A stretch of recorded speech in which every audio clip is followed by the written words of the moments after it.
Thank you very much, and it's fantastic to be here at the cycling event and cycling week. And I was just going to talk a little bit. I know that some of my colleagues that I met yesterday from the International Cycling Brigade, you're all very welcome to Dublin. Good to see us again. And I was just talking yesterday a little bit about why I got involved with cycling in the first place and what got me started. And I was living in the UK in the 1990s, and I was planning to come home. I took up a job in UCD lecturing, and but before I came over, I read an article in the Irish Times, and it was about a couple who, as an experiment, almost as a social experiment, gave up their car for a year and to see what life would be like without the car. And the thing that struck them most was how much money they saved and how much money they had in their pocket as a result of not driving.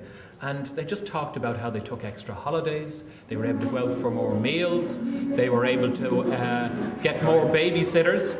So that struck me as something very worthwhile. And when I came back to Dublin, as I say, I got a job lecturing, and it was very poor pay. So this thing about having a little bit more money in my pocket certainly struck home. So I started cycling in Dublin again. I mean, I'd cycled when I was in school, but I started cycling again as an adult in 1998. And I suppose we were kind of almost at the nadir, at the low point of cycling in Dublin. And it was a tough old time to cycle around the city. It was a very hostile atmosphere, and the facilities were very poor. What always strikes me actually is the parking, how difficult it is to park your bike.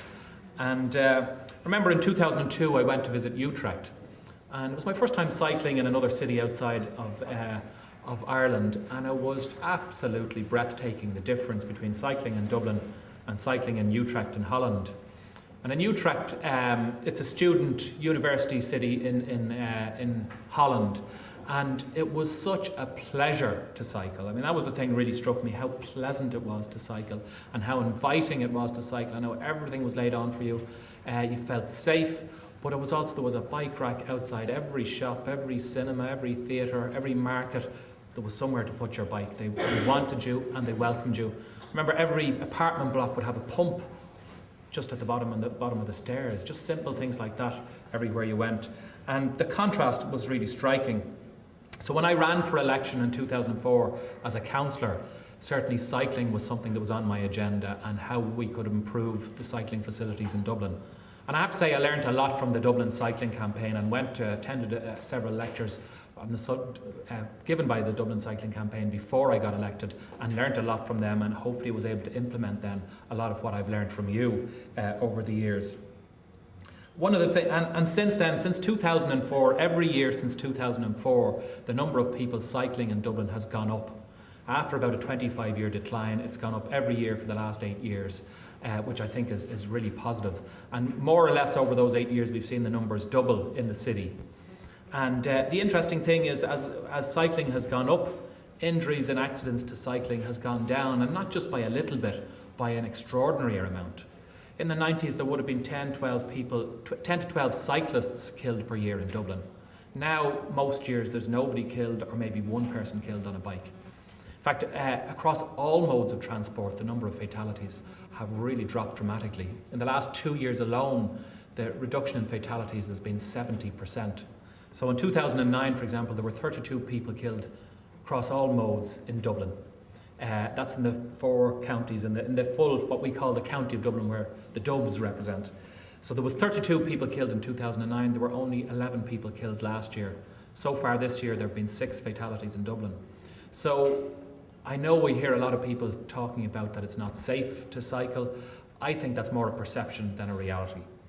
And in fact, with the numbers increasing, and I know a number of you would have heard me talking about it, but there are more trips every day in Dublin on the Lewis. There are more trips on bikes every day than there are on the Lewis. Now, we've invested over €1 billion in our Lewis, which I think is money well spent. But in order to double the number of Lewis trips, we'd have to spend another $1 billion. To double the number of cyclists, I think will cost us in the region of 10 to 20 million. So for me, investing in cycling makes economic sense, and that's something that we should be doing. One of the things, just to reflect back on what I've been hearing over the conference over the last week, but it's something that's coming up over the last year or so, and that's the issue of trying to get more women cycling. And I think it's really interesting to hear Heather talking about it, to hear Anne Bados talking about it, Dave O'Connor is presenting a paper.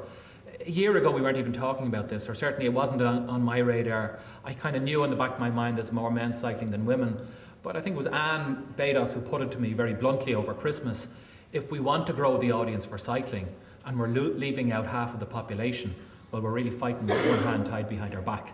And so it's something we really have to change in the city, is to get more women cycling. And I think there's a few things there. One is that men will take more risks generally. But I think then that comes back to the perception. People perceive that it's dangerous to cycle, whereas in fact it's very safe to cycle. I mean, back when I cycled to school in the 80s or so, in the 70s in particular, there would have been about 100 people killed per year in Dublin across all modes of transport. We're down to about 10 people being killed per year. But people would think it was safe in the 70s and dangerous now. It's exactly the opposite is the reality. So it's very much a perception thing. And I was on Matt Cooper's show yesterday, and he has recently taken up cycling, and he feels really intimidated. He's somebody maybe in his 40s, a male in his 40s, who really feels intimidated. And I kind of forget, because I'm cycling so long in the city, that what he was describing, I was thinking, that doesn't sound too bad. You know, he was saying that he was going down and somebody was parked in the bike lane, and my God, this was a travesty that he'd have to move out into traffic. For me, that just seems normal, and I think it feels really intimidating for a car or a bus, or definitely a HGV, to be going past you. The reality is it's not dangerous. That's not where people get injured. But it feels really intimidating. And that perception isn't going to go away, so we actually have to change how we design our cycling infrastructure to take into account that people just feel that. Whether it's true or not, people feel it. And that's why I think that we have to have more segregated cycling lanes. And we've seen the first one of those really is the Grand Canal cycling route.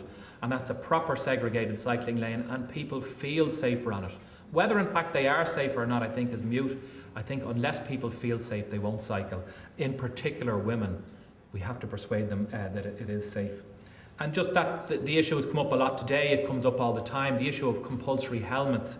And actually the reality is that in cities that have more cyclists, like Dublin, as the number of cyclists go up, the number of fatalities across all modes of transport collapse. If we have compulsory helmets, we will have less cyclists and we'll have a more dangerous city. So it's totally wrong to people's way of getting it. In Sydney, when they brought in compulsory helmets, and we were talking about women cycling, the number of teenage girls cycling dropped by 90%. That's an incredible statistic. And what has that done for public health in Sydney? In my opinion, it hasn't been a good thing. So the safest cities in the world are the cities with the most cyclists, not the cities with the most cycling helmets. So I think that the whole emphasis on trying to get more women cycling, I think, is a very positive thing, and it's great to hear Anne Bados and the Women on Wheels, and now Heather talking on Bikes for Life. And I think they're very positive initiatives. And I know from my own family and friends who are, they're kind of keen, they're interested, they're attracted to it, but they're still put off. And I think you're very right, Heather, in about the issue that women want women-exclusive things, especially at the start, till they get their confidence up. So when it comes to cycle training, they want to do it. They actually often want one-to-one at times, but women-exclusive, I think, matters. And I think that's an important lesson for us all. And another thing just about, one of the things I discovered, I go to a lot of schools, raising green flags for environmental this and environmental that, and I was out in Manor, I think it was a Manor Park School in Raheny, or Manor House School, and I raised the green flag for their transport. So they got this green flag for transport, and less than 1% of the girls were cycling to the school. Less than 1%, and they're getting a green flag, it's like, bloody hell.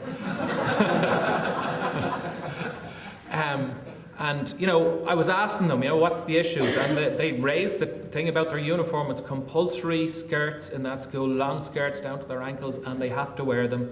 And they were talking about this, and the school principal was standing beside them, and she totally, as if this conversation wasn't going on, she wouldn't hear of it, she wouldn't even enter discussions on it. I think we have to change mindsets on that. I don't know how, it's not our job to tell people what to do and how you dress, but it is an issue, and it's damaging girls' health if they're not getting the exercise they should be getting, and it's something that's so easy to change. And I think, I don't know how we have to change that, but it's something that we have to change. And another thing that I hear is, and Heather, I think you were touching on it too, is that it's uncool for girls to cycle. That's what we kind of. One mother was telling me that her 12-year-old was starting secondary school and wanted to cycle to school, and her older sister said, "Over my dead body will you be cycling to school?" No way. And so that again is something we have to change that perception and look at that. Just want to mention Dublin Bikes because. Well, I suppose because I am such a fan of Dublin Bikes and so proud of the role I played in it. But today, I've been talking about it for a long time, but today I'm officially announcing that we're opening up negotiations with JCDecaux for an expansion. We hope to be adding 1,000 bikes on in and around Christmas time. So we go from 500 bikes now to 1,500 bikes. We've been talking about it for so long, but negotiations have started and the announcement is today.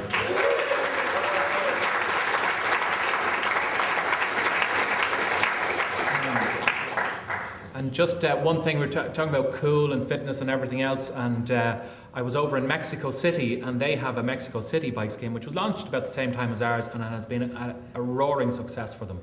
And it's just a city you wouldn't expect to see a bike scheme working in. But they've done the right things. They're putting segregated bike lanes in, because they've enormous wide roads, 6 lanes of traffic going one way. So they're putting proper segregated. They're just taking a lane out, giving it to cyclists, and their cycling numbers are increasing dramatically and quickly, and it shows what we can do too. But one of the things that they measured, which we haven't measured up to now, I don't know if David O'Connor's here, but somebody ought to measure it. There you are. On average, they asked people to record their weight.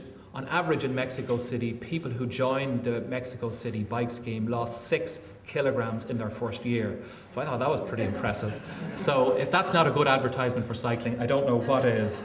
So finally, just from me, the one other thing I was going to address is this whole issue about bad behaviour from cyclists. I mean, we get such a rap on bad behaviour, and there is bad behaviour. I mean, it does happen. People break lights, but 90% of car drivers admit to speeding. 90% admit to using mobile phones. Over half of them admit to texting when they're driving.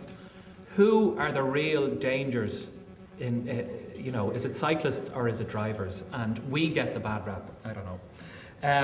Just one more thing I have to say. I've just spent the year as Lord Mayor, and one of the things that keep coming up to me is, how come you can't park at the Mansion House? Well, I have now installed bike racks at the Mansion House, so anybody coming to the Mansion House, come by bike. Okay. Thank you very much.